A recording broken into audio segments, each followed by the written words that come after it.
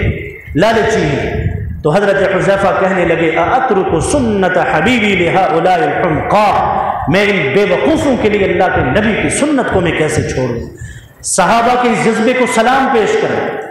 کاش یہ جذبے ایک مسلمان کے دل کے اندر آ جائیں، اپنے نبی کی سنت سے محبت، دین سے محبت، تب جا کر یہ دنیا ترقی کرے گی۔ عزتیں قدموں میں اللہ دنیا کی ساری طاقتوں کو آ کر ڈال دیں گے، اور ہمارے پاؤں میں کامیابی ہمارے قدموں کو چومے گی،